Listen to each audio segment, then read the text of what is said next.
ঢাকা বিশ্ববিদ্যালয় কেন্দ্রীয় ছাত্র সংসদ ডাকসু নির্বাচনে সবার জন্য সমান সুযোগ নিশ্চিতে বিশ্ববিদ্যালয় প্রশাসন ব্যর্থ বলে অভিযোগ করেছে ছাত্রদল।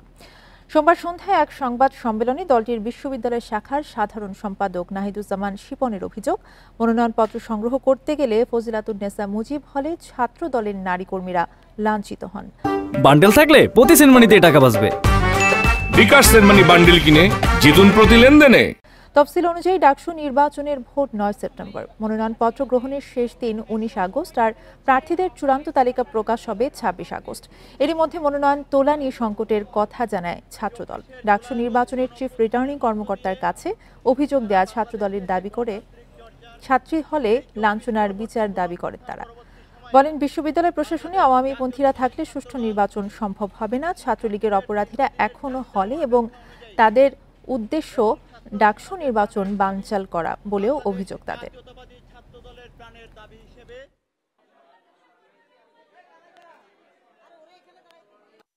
ফজিলাতুন্নেসা মুজিব হলের আমাদের বাংলাদেশ জাতীয়তাবাদী ছাত্র দলের কিছু শিক্ষার্থী বোন এবং সাথে কিছু সাধারণ শিক্ষার্থী বোন তারা মনোনয়ন ফর্ম সংগ্রহ করতে যায়।